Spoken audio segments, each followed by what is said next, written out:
सबसे पहले सभी को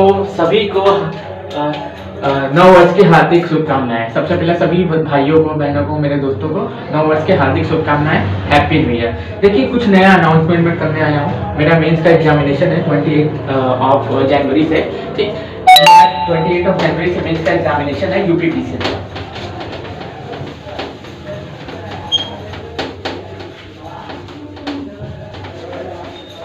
इसको मैं रद्द कर लेता हूँ, इसके बाद हम लोग बात करते हैं।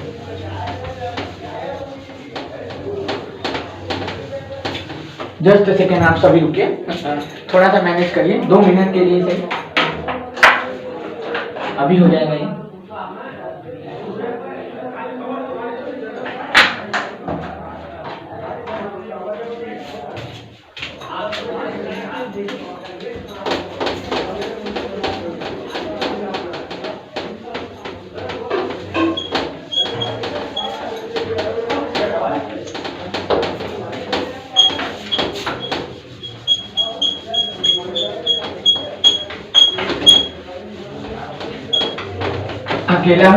अकेला ही हूँ इस समय, तो थोड़ा मैनेज करने में थोड़ा दिक्कत हो रही है, हर चीज को सबको करना है।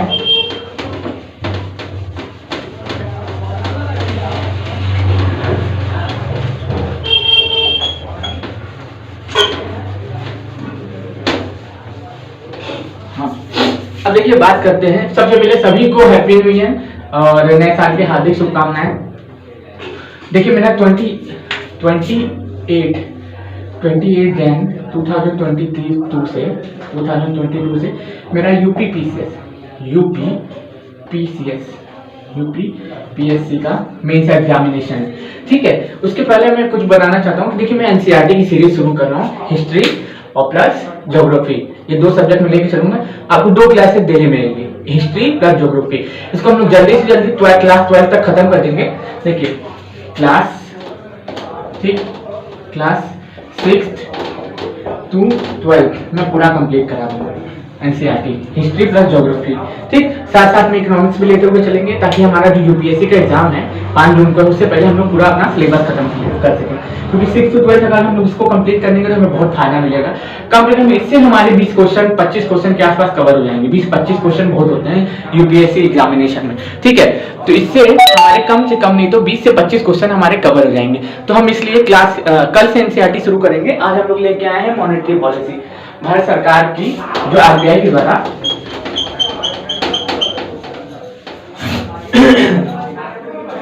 आज हम लोग लेके आए हैं मॉनेटरी पॉलिसी, यानी कि जिसको कहते हैं आरबीआई की मौद्रिक नीति, जो महंगाई को कंट्रोल करती है, जिसके द्वारा पूरे मार्केट से पैसा खींचा जाता है और पूरे मार्केट में पैसा छोड़ा जाता है, जिससे महंगाई कंट्रोल हो जाती है। आज उसके बारे में हम लोग बात करने वाले हैं। तो चलिए आइए बिना समय आपका बर्बाद किए स्टार्ट करते हैं। सबसे पहले हम लोग जानेंगे क्या होता है मौद्रिक नीति, ठीक। मौद्रिक नीति, इसको इंग्लिश में बोलते हैं मॉनेटरी पॉलिसी, ठीक। इसको जारी कौन करता है? इसको जारी करने वाली जो संस्था है आरबीआई है। आरबीआई की स्थापना कब हुई थी? सबसे पहले ये जान लीजिए, आरबीआई की स्थापना 1 अप्रैल, ठीक, 1935 को हुई थी, ठीक। और करीब 1 जनवरी, ठीक, 1949 को इसका राष्ट्रीयकरण कर दिया गया। ये नया भी है ना, तारीख तो भूल जाइएगा। 1935 में स्थापना हुई तो 1949 में इसका राष्ट्रीयकरण कर दिया गया था। ये आरबीआई जो है हर 2 महीने पे, पहले तो बहुत ज्यादा समय क्या करना है, इसको जारी किया जाता था मॉनेटरी पॉलिसी को, लेकिन अब होता क्या है कि हर 2 महीने में ये मौद्रिक नीति जारी की जाती है। तीसरा फैक्ट, हर 2 महीने में इसे जारी किया जाता है, महीने में इसे जारी किया जाता है। साल भर में, ठीक, 6 मौद्रिक नीति आती है, 6 मौद्रिक नीति जारी की जाती है। किसके द्वारा? आरबीआई के द्वारा। साल भर में कुल 6 मौद्रिक नीति जारी की जाती है हमारी किसके द्वारा? आरबीआई के द्वारा, रिजर्व बैंक ऑफ इंडिया के द्वारा। तो इसको आप लोग याद रखिएगा। अब जानते हैं कि भैया इस आरबीआई जो मॉनेटरी पॉलिसी जारी करती है वो होता क्या है। देखिए आरबीआई महंगाई को कंट्रोल करने के लिए मार्केट में कुछ टूल्स का उपयोग करती है, कुछ नियमों का उपयोग करती है, कुछ ऐसे संसाधनों का उपयोग करती है, ऐसे टूल्स का उपयोग करती है जिसके द्वारा मार्केट से पैसा खींचती है और मार्केट में पैसा छोड़ती है। आज हम लोग उन्हीं टूल्स के बारे में बात करेंगे जिससे हर एग्जाम में क्वेश्चन आपको पूछे जाते हैं, ठीक। क्योंकि ये मुद्दा बहुत ही समझ सकते हैं कि नंबर दिलाने वाला टॉपिक है, ये नंबर दिलाने वाला टॉपिक है हर एग्जाम में, खास करके पीसीएस और स्टेट पीसीएस वाले एग्जामों में 100% है। अभी दरोगा वगैरह में भी पूछ लिया गया था, ठीक है। तो सबसे पहले हम देखते हैं कि वो टूल्स कौन कौन से हैं। एक है तुम्हारा आपका सीआरआर, क्या है सीआरआर, ठीक। एक है एसएलआर, एक है एसएलआर, ठीक। क्या है, एक है रेपो रेट, ठीक। एक है reverse repo rate, reverse repo rate, ठीक। एक है ओएमआर, ओएमआर, ठीक। एक है बैंक रेट, एक है बैंक रेट, एक है एमएसआर, एमएसआर।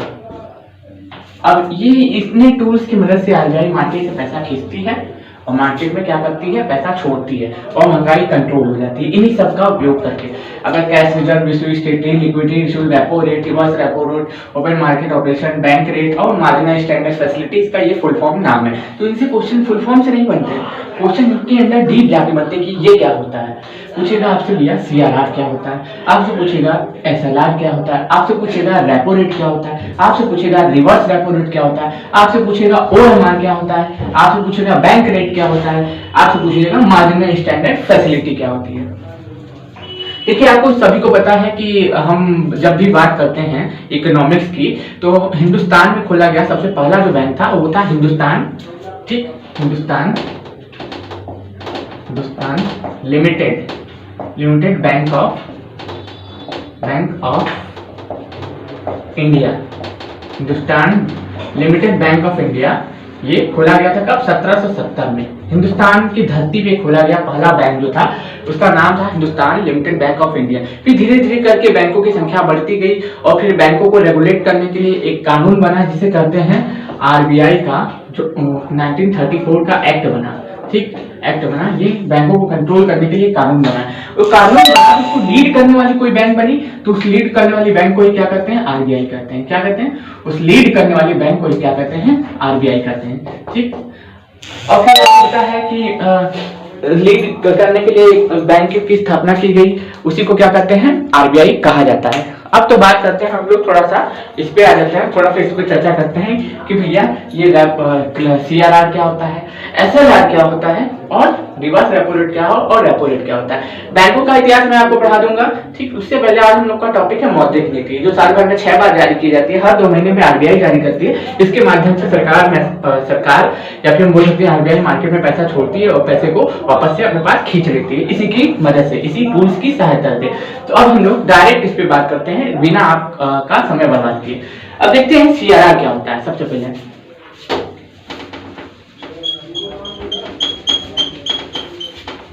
बारी बारी करके हम सबका पोस्टमार्टम करेंगे, चिंता मत करिए आप सभी। सबसे पहले हम देख लेते हैं, एक बैंक देख लेते हैं, ठीक। ये हमारा है, क्या है, बैंक है,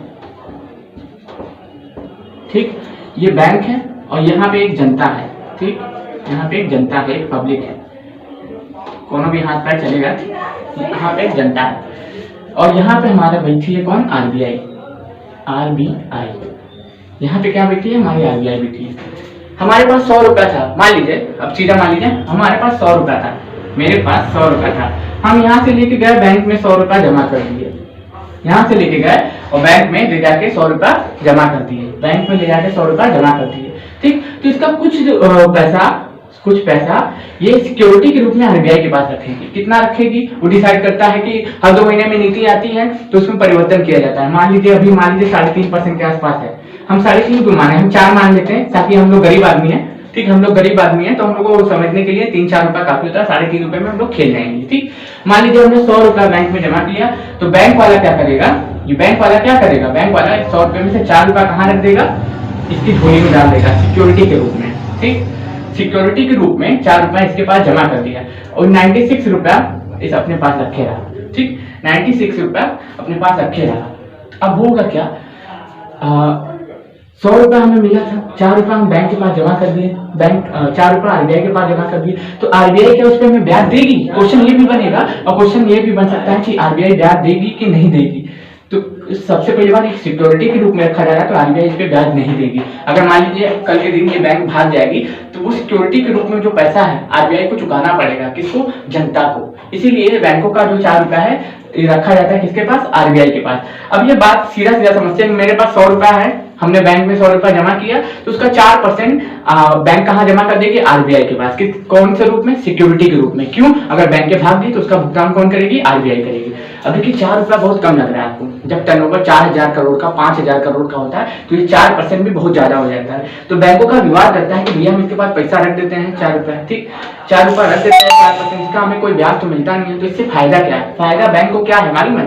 अगर बैंक दिवालिया हो गई, इसके पैसा लेके तो विजय माल्या टाइप के, भगोड़े टाइप के लोग अगर भाग गए तो आरबीआई ही मदद करने आएगी, इसीलिए आरबीआई इसको ब्याज नहीं देती है, तो इसी को सीआरआर कहा जाता है। जब बैंकों के पास हम लोग पैसा जमा करते हैं, बैंकें का कुछ प्रतिशत आरबीआई के पास जमा कर देती हैं और बाकी जो पैसा रहता है उसको ब्याज के रूप में घुमाती हैं, धन अर्जित करती हैं, उसी को क्या कहते हैं? सीआरआर कहते हैं। सीआरआर आपको समझ में आ गया होगा, ठीक, सीआरआर आपको आई होप समझ में आ गया होगा। 100 रुपया मेरे पास था, ये गरीब आदमी गया बैंक में 100 रुपया जमा किया, इसका 4% रेट था सीआरआर का, 3.5% है, लेकिन ये आप अपडेट कर लीजिएगा, हर 2 महीने में चेंज होता है, इसलिए मैं बताना बिल्कुल नहीं चाहता हूँ कि आपको कंफ्यूज करेंगे, बस हम आपको कॉन्सेप्ट क्लियर करना है कि मेरे पास 100 रुपया था, हम गरीब आदमी, ठीक, 100 रुपया था मेरे पास, हम गए 100 रुपया बैंक में जमा कर दिए, 100 रुपया बैंक में जमा करने के बाद उसका 4% आरबीआई के पास हम रख दिए, 96 रुपया ब्याज के रूप में घुमाए, इसी को क्या कहते हैं? सीआरआर, इसी को सीआरआर कहता है, cash reserve ratio. I hope आपको समझ में आ गया होगा, मैंने 2 बार 3 बार 4 बार 5 बार आपको समझाने की कोशिश की है, आई होप आपको समझ में आ गया होगा। हम गरीब आदमी, 100 रुपया मेरे पास था, हम बैंक में जाकर जमा कर दिए, बैंक वालों के पास, बैंकों के पास रेगुलेट करने के लिए आरबीआई एक कानून बनाई है कि अगर आप 100 रुपया बैंक में आपके आता है, कुछ भी पैसा आता है तो उसका आप 4% कहाँ कर जमा करेंगे? मेरे पास जमा करेंगे और उस 96 रुपए को ब्याज के रूप में अपना घुमाएंगे, लाभ कमाएंगे, ठीक, उसी को सीआरआर कहा जाता है। अब एसएलआर भी थोड़ा सा इसी से मिलता जुलता है, एसएलआर को भी इसी के साथ समझती है। हम गरीब आदमी, ठीक, फिर से हम गरीब आदमी 100 रुपया जमा कर दिए, कहाँ पे? बैंक में, ठीक, 4% तो हम निकाल लिए किसके लिए? आरबीआई के लिए। अब मान लीजिए 17-18% जो भी हो, ये चेंज होता रहता है, इस 18 रुपया मान लीजिए, फिर हम निकाल दिए 18% निकाल दिए कहाँ? बैंक के रूप में, बैंक के पास 18% हम निकाल दिए कहाँ? बैंक के पास। तो टोटल देखिए 4% हम 4 रुपया निकाल दिए कहाँ पे? आरबीआई के पास, 18 रुपया बैंक अपने पास रख लिए, किसके रूप में? सोने के रूप में, ठीक, कैश के रूप में, ठीक, या बॉन्ड के रूप में, बॉन्ड के रूप में, ठीक, बॉन्ड के रूप में, सोने के रूप में, कैश के रूप में या बॉन्ड के रूप में बैंक अपने पास कितना % रख ली? 18% रख ली, और बाकी जो पैसा बचेगा उसको घुमाएगी, उससे लाभ कमाएगी और लोगों को ब्याज चुकाएगी और अपना प्रॉफिट अर्न करेगी। कितना निकल गया हमारा? 22 रुपया निकल गया, बचा कितना? 78 रुपया। इस 78 रुपए से बैंक कमाती है, इस 78% से बैंक कमाती है, इस 78% से बैंक कमाती है। पहले सीआरआर का मतलब क्या हुआ? 100 रुपया हम गरीब आदमी बैंक में जमा कर दिए, ठीक, बैंक में जमा करने के बाद आरबीआई के पास हम कुछ % निकाल के रख दिए, फिर बैंक के पास अपना भी एक एसएलआर था, ठीक, इसी को क्या कहते हैं? एसएलआर करते हैं, एसएलआर करते हैं, स्टेटरी लिक्विडिटी रेशियो, ठीक, एसएलआर में कितना % था? 18%, तो 18% हम अपने पास निकाल के रख लिए, किस रूप में? सोने के रूप में रख लिए, कैश के रूप में रख लिए या बॉन्ड के रूप में रख लिए, इसी को एसएलआर करते हैं। सीआरआर कहाँ रखा जाता है? आरबीआई के पास। एसएलआर कहाँ रखा जाता है? बैंक के अपने पास रखती है, वो % डिसाइड करती है कौन? आरबीआई। हर 2 महीने में नीति जारी करती है, उसमें जितना % होता है उसको रखा जाता है, ठीक। किस रूप में रखती है एसएलआर को? सोने के रूप में, कैश के रूप में या सिक्योरिटी बॉन्ड के रूप में, इसी को सीआरआर कहते हैं, इसी को एसएलआर कहते हैं। आप आई होप आपको ये समझ में आ चुका होगा। चलिए अब इसको हम लोग रफ करते हैं, अच्छे से आपको समझ में आ चुका होगा। मैं पूरी उम्मीद कर रहा हूँ कि आपको अच्छे से समझ में आए। बाद में इसके क्वेश्चन भी करा दूंगा मैं।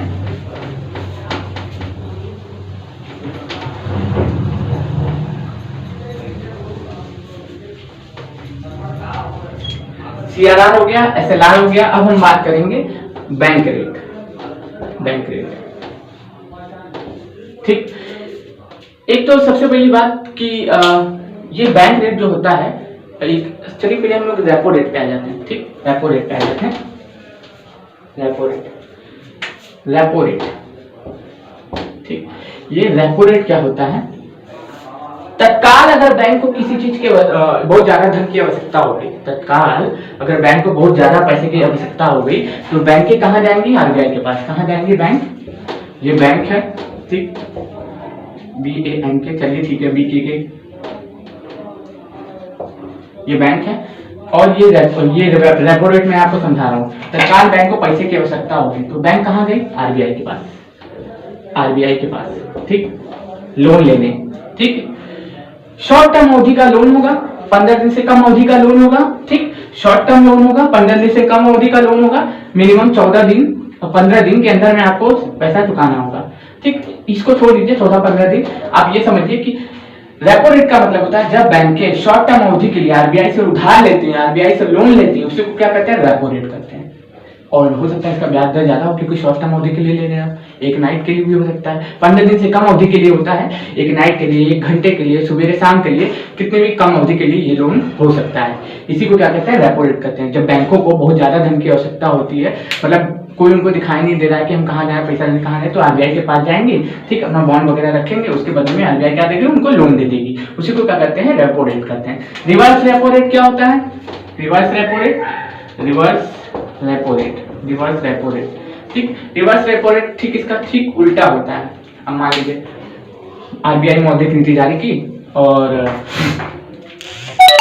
ब्याज दर बहुत ज्यादा हाई रखी हुई, उच्च ब्याज दर रखी हुई, तो बैंकों के पास पैसा बहुत ढेर सारा पड़ा हुआ है, ठीक, बैंकों के पास पैसा बहुत ढेर सारा पड़ा हुआ है, तो बैंक से कोई उधार लेने आ नहीं रहा है, कोई लोन लेने आ नहीं रहा है, तो ये क्या करेंगे? बैंक, ये बैंक क्या करेगी? आरबीआई के पास जाएगी और अपना पैसा, जो पैसा है, ठीक, पैसा है या फिर कैश बोल सकते हैं, ठीक, कैश है, वो कहाँ रख देगी? आरबीआई के पास रखेगी।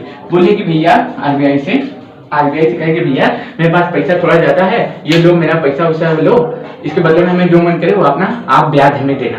क्योंकि अगर जनता के पास पैसा जाएगा, मान लीजिए जनता के पास पैसा गया, वो ब्याज नहीं चुका, पैसा लेके भाग गया, तो रिस्क रहता है ना। लेकिन बैंक आरबीआई के पास कोई रिस्क नहीं है, आरबीआई के पास पैसा जमा कर देगी और क्या नाम है बैंक है, और उसके बदले में उसको कुछ ब्याज मिलेगा, वही ब्याज से अपना खर्चा उर्चा चलाएगी, ठीक। तो रेपो रेट क्या होता है? बैंक आरबीआई के पास जाती है। रिवर्स रेपो रेट में भी बैंक आरबीआई के पास जाती है, जबरदस्ती उसके पास पैसा रखने के लिए जाती है कि मेरा पैसा रख लो, उसके बदले में हमें ब्याज देना, ठीक। उसी को क्या कहते हैं? रिवर्स रेपो रेट कहते हैं। रेपो रेट में क्या होता है? बैंकें क्या करती हैं? आरबीआई के पास अपना सिक्योरिटी बॉन्ड ले जाती हैं, उसको रखवाती हैं, ठीक। रखवाने के बाद रेपो रेट के तहत क्या करती हैं? आरबीआई से शॉर्ट टर्म अवधि के लिए लोन लेती हैं। तो आई होप आपको रेपो रेट और रिवर्स रेपो रेट भी आपको समझ में आ गया होगा। रेपो रेट और रिवर्स रेपो रेट भी आपको समझ में आ चुका होगा। रेपो रेट में क्या होता है? बैंकें आरबीआई के पास उधार लेने जाती हैं, शॉर्ट टर्म लोन होता है, 15 दिन से कम अवधि का, 1 करोड़ से कम, ये अमाउंट आप देख लीजिएगा, सीधा सीधा याद रखिए कि शॉर्ट टर्म अवधि का लोन होता है, शॉर्ट टर्म अवधि का लोन होता है 15 दिन से कम अवधि के लिए। बैंक आरबीआई से जो लोन लेती है उसी को रेपो रेट करते हैं। जब बैंकों के पास पैसा बहुत ज्यादा होता है, बैंकों से ब्याज लेने कोई नहीं आता है, तो बैंक के पास जो पैसा ज्यादा हो जाता है तो बैंक अपना पैसा आरबीआई के पास रखती है, उसके बदले में आरबीआई उसको ब्याज देती है, उसी को रिवर्स रेपो रेट करते हैं, ठीक।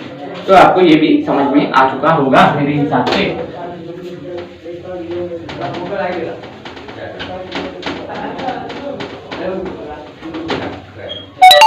किसका किसका खेल खत्म हुआ? सीआरआर का खत्म हो गया, ठीक, एसएलआर का खत्म हो गया, ठीक, बैंक रेट का खत्म हो गया, नहीं बैंक रेट नहीं हुआ, रेपो रेट खत्म हो गया, ठीक, रिवर्स रेपो रेट खत्म हो गया, रिवर्स रेपो रेट खत्म हो गया। अब हम लोग आएंगे किस पे? अब हम लगाते हैं बैंक रेट पे। बैंक रेट, ये बैंक रेट जानते हैं ये काफी प्रभाव डालता है मार्केट में। अब देखिए हुआ क्या कि आरबीआई ने मौद्रिक नीति जारी की और बैंक रेट रख दिया बहुत कम। जैसे मान लीजिए आप 1000 लोन लेते हैं, 1000 का लोन लेते हैं, आपको केवल 2 रुपया चुकाना है, 2% चुकाना है, तो बैंक के पास लोगों के पास पैसा जाएगा, बैंक के पास लोग आएंगे, ठीक, लोग यहाँ से पैसा लेंगे, पैसा लेने के बाद मार्केट में पैसा फैल जाएगा, लोग खरीदारी करेंगे, खरीदारी करेंगे, ठीक, लोगों की डिमांड बढ़ जाएगी, लोगों की डिमांड बढ़ जाएगी। उससे क्या होगा? डिमांड लोगों की जब बढ़ती है, वस्तुओं के दाम बढ़ जाते हैं, वस्तुओं के दाम बढ़ जाएंगे, ठीक, वस्तुओं के दाम बढ़ जाएंगे और महंगाई आ जाएगी, ठीक। ये कहाँ से शुरू हुआ था? 1000 रुपए में 2% का आरबीआई नई मौद्रिक नीति जारी की, ठीक, और मौद्रिक नीति जारी की और बोली कि 1000 रुपये लो, हमको तुम 2% ही देना। तो लोगों के पास पैसा आया, पैसा कहाँ गया, लोग खरीदारी से वस्तुओं की डिमांड बढ़ी, और डिमांड बढ़ी तो वस्तुओं की, और डिमांड बढ़ी बहुत ज्यादा वस्तुओं की, तो वस्तुओं की मांग बढ़ गई, तो वस्तुओं का दाम बढ़ा दिया, तो महंगाई आ गई। ठीक, फिर आरबीआई क्या करेगी, इसको पैसे को खींचने का काम करेगी। तो बैंक रेट क्या होता है, ये लॉन्ग टर्म अवधि का लोन होता है। देखिए मान लीजिए बैंक रेट का सीधा मतलब है जिस रेट पे आरबीआई बैंकों को, ठीक, जिस रेट पे आरबीआई बैंकों को उधार देती है उसी को बैंक रेट करते हैं। ठीक, जिस रेट पे आरबीआई बैंकों को उधार देती है उसी को बैंक रेट करते हैं। बैंक रेट जैसे मान लीजिए अभी बैंक रेट चल रहा होगा, पर मंथ का चल रहा होगा 5%। ठीक, अगर मान लीजिए 5% 6% चल रहा है, तो हम सोचेंगे ना कि हम अभी कार्ड ले लें, 1 लाख रुपए लेते हैं तो महीने का हमें 5000 रुपए देना है, तो आप क्या सोचेंगे, हाँ चल रहा है कार्ड ले लेते हैं। अब वही पता चला कि अभी आरबीआई मौद्रिक नीति जारी की और बोली कि अब बैंक रेट 10% हो गया, तो 1 महीने में आपको 1 लाख का 10,000 देना है, तो आप कार्ड लेने जाएंगे? बिल्कुल नहीं जाएंगे, क्योंकि 10,000 बहुत ज्यादा होता है। अब 10% तो आपको आरबीआई को देना ही है, तो क्या 10% आरबीआई निर्देश जारी किए तो क्या आप 10% पे देंगे? अपने लाभ नहीं कमाएंगे, हो सकता है आप 10 का 12% कर दें। अगर आरबीआई 3% 4% पे देगी तो आप 6% पे देंगे, अगर आरबीआई 2% पे देगी तो आप 3% पे देंगे। ये तो है नहीं कि 12% आरबीआई क्या नाम है बैंक रेट रखी है तो आप उतने भी दे देंगे, आप अपने भी तो लाभ कमाएंगे। तो जब बैंक रेट बढ़ता है तब क्या होता है, लोगों की डिमांड कम हो जाती है। जब बैंक रेट कम होता है तो लोगों की डिमांड बढ़ जाती है। और बैंक रेट कम होने का मतलब क्या है, लोग मार्केट में पैसा जाएगा, और बैंक रेट ज्यादा होने का मतलब क्या है, मार्केट में पैसा नहीं जाएगा, मार्केट से पैसा खींचा जाएगा। और खींचने का काम कौन करता है, सीधे से ये याद रखिए कि बैंक रेट मतलब क्या होता है, जिस रेट पे आरबीआई बैंकों को उधार देती है उसी को बैंक रेट करते हैं। ठीक, जिस रेट पे आरबीआई बैंकों को उधार देती है उसी को बैंक रेट करते हैं। बैंक रेट का सीधा मतलब होता है, आरबीआई ने मॉनेटरी पॉलिसी जारी की, उसमें बोली कि बैंक रेट 2% होगा, 2% होगा तो 2% आरबीआई लेगी। ठीक, 2% आरबीआई को देना ही है, लेकिन उसके बाद आप सोचिए कि 2% ला रहा है तो 4% देंगे, तो 4% में आपसे लोग तो लेने आएंगे ही ना, 4% तो कम ही है। अगर वही आरबीआई कह दे कि हम 7% लेंगे तो आप 9% पे देंगे, तो लोगों की डिमांड कम हो जाएगी, लोग पैसा लेने कम आएंगे और वापस से महंगाई कंट्रोल हो जाएगी। ठीक, जो इससे भी महंगाई कंट्रोल होती है बैंक रेट से। बैंक रेट कम रहा तो पैसा मार्केट में जाएगा, महंगाई आ जाएगी। ठीक, मार्केट में पैसा जाएगा, वस्तुओं की डिमांड बढ़ेगी, तो खरीदारी होगी, खरीदारी बढ़ेगी तो मार्केट में वस्तुओं की मात्रा और गुणवत्ता चेक की जाएगी, उसके बाद क्या हो जाएगी, महंगाई कंट्रोल हो जाएगी। बैंक रेट का भी पोस्टमार्टम हो गया। बैंक रेट का भी पोस्टमार्टम हो गया। अब बचा क्या, MSF। ठीक, मार्जिनल स्टैंडर्ड फैसिलिटी। देखिए आरबीआई के एक्ट 1934 के आरबीआई के एक्ट में 1934 के तहत जो शेड्यूल कमर्शियल बैंक होते हैं, जो अनुसूचित बैंक होते हैं, जो इसके एक्ट में शामिल बैंक होते हैं, वो क्या कर सकते हैं, एसएलआर का उपयोग करके भी आरबीआई से लोन ले सकते हैं। ऐसे हम लोग सीआरआर, ठीक, और एसएलआर का उपयोग हम लोग कभी नहीं कर सकते हैं, लेकिन एसएलआर का उपयोग वही बैंक कर सकते हैं। एसएलआर का उपयोग वही बैंक कर सकते हैं जो आरबीआई के शेड्यूल नंबर आरबीआई एक्ट 1934 के तहत से वाणिज्यिक जो बैंक होते हैं, आरबीआई के 1934 में एक्ट में शामिल जो बैंक होते हैं वही एसएलआर का उपयोग करके आरबीआई से लोन ले सकते हैं। ठीक, ये आपको याद रखना होगा कि एमएसएफ का मतलब होता है मार्जिनल स्टैंडर्ड फैसिलिटी।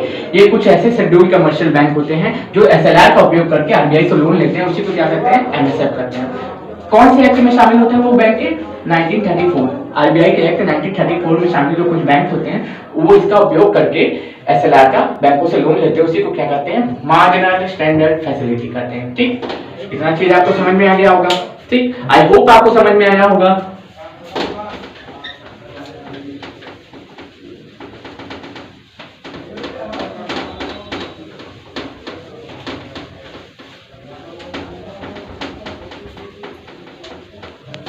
अब हमारा बच रहा है OMR।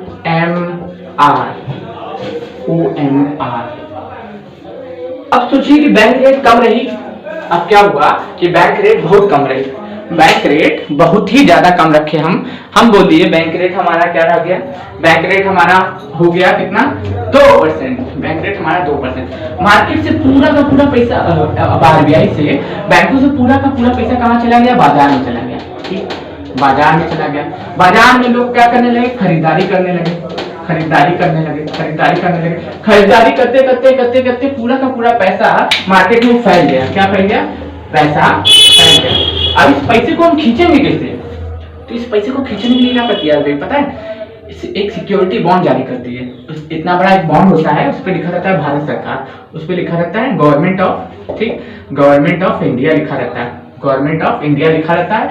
वो उस पर लिखा रहता है, मान लीजिए कोई 100 रुपए की चीज है, कोई 100 रुपए की ये बॉन्ड है, उसको आरबीआई के जो गवर्नर है वो 95 रुपए में बेचते हैं, 95 रुपीज में बेचते हैं, ठीक। एक सिक्योरिटी बॉन्ड होता है, उसको आरबीआई के गवर्नर दुकान लगा देते हैं। मतलब मैं एग्जांपल दे रहा हूँ कि शक्तिकांत दास साहब एक जगह दुकान लगा के बैठे हैं, बोले बॉन्ड ले लो, बॉन्ड ले लो, बॉन्ड ले लो, बॉन्ड ले लो, बॉन्ड ले लो, बॉन्ड ले लो, बॉन्ड ले लो, बॉन्ड ले लो, बॉन्ड ले लो, ठीक। तो बॉन्ड का मतलब क्या हो रहा है, बॉन्ड का मतलब सीधा सीधा हो रहा है कि जैसे मान लीजिए 100 रुपए की मेरी टी शर्ट है, उसको 100 रुपए की ये बॉन्ड है, इसको 95 रुपए में बेचना है, और बोलते हैं कि हम 100 रुपए में तुमसे कुछ महीने बाद 2-3 महीने बाद खरीद भी लेंगे।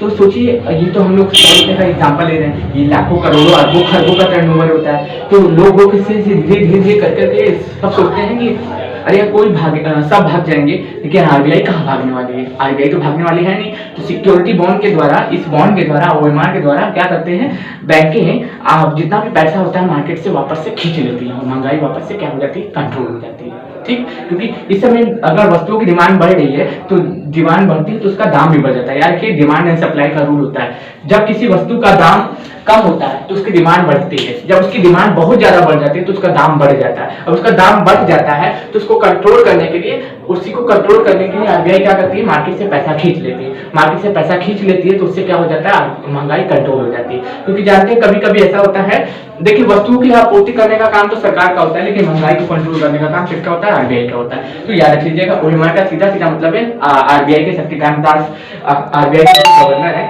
गवर्नर का एग्जांपल मैं दे रहा हूँ, कोई और उनके आला अधिकारी लोग काम करते हैं ये सब, कि बॉन्ड जारी करते हैं, उस बॉन्ड को आम पब्लिक खरीदती है, और आम पब्लिक खरीदने के बाद उस बॉन्ड को क्या करती है, उस बॉन्ड के जरिए लोगों तक पहुंचाती है, और लोग उस बॉन्ड को खरीदते हैं, मार्केट से पूरा का पूरा पैसा खींच लिया जाता है। उसी को क्या कहते हैं, ओएमआर करते हैं, उसी को क्या कहते हैं, ओएमआर करते हैं, ओएमआर करते हैं। तो मेरे हिसाब से आपको ये अच्छे से समझ में आ गया होगा।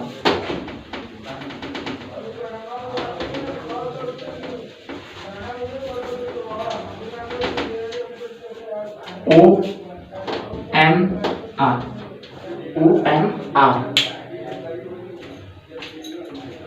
OMR मेरे हिसाब से आपको समझ में आया होगा। अगर ये देखिए क्लासेस आपको, मैं कोशिश करूंगा 2 क्लासेस आपको देने मिलती हैं, ठीक। एक हिस्ट्री, ठीक, हिस्ट्री, एक है geography, geography, geography, NCERT, NCERT, NCERT, NCERT, NCERT कहाँ से कंप्लीट कराऊंगा मैं, 6th to 12th, 6th to 12th, 6th to 12th पूरा, 6th to 12th पूरा कंप्लीट कराऊंगा मैं। और मेरा मेंस का क्लास, मेंस मेरा खत्म हो जाता है अच्छे से, उसके बाद में हो सकता है 2-4 क्लासेस भी लूँ। अभी तो फिलहाल मैं 2 क्लासेस डेली लूंगा। आज का एक ही क्लास रहेगा कि आज न्यू ईयर, आपको थोड़ा सा पढ़ाई भी कर लीजिए, और अगर समय मिलेगा तो क्लास को भी देख लीजिएगा। अगर ठीक लगे तो क्लास को देखिएगा, नहीं ठीक लगे तो मैं अपना रिवीजन ही समझूंगा। इसमें क्वेश्चन भी बनते हैं मेंस वगैरह में, मेंस वगैरह में इससे क्वेश्चन भी आते हैं। आप चाहे तो प्रीवियस क्वेश्चन पेपर या कुछ भी आप, अगर आप अनसॉल्व वगैरह रखे होंगे या फिर घटना चक्र रखे होंगे तो उससे आप क्वेश्चन आपको देखने को मिलेंगे कि मॉनेटरी पॉलिसी से क्वेश्चन पूछे जाते हैं, CRR, SLR, रेपो रेट, बस repo rate, bank rate, margin standard facility, OMR, इन सभी से क्वेश्चन बनते हैं, ठीक। तो मैं आशा करता हूँ आप लोग पढ़ रहे होंगे। अगर पढ़ाई कर रहे हैं तो सभी को ऑल द बेस्ट, और आज के लिए आपको शुभकामनाएं, हैप्पी न्यू ईयर।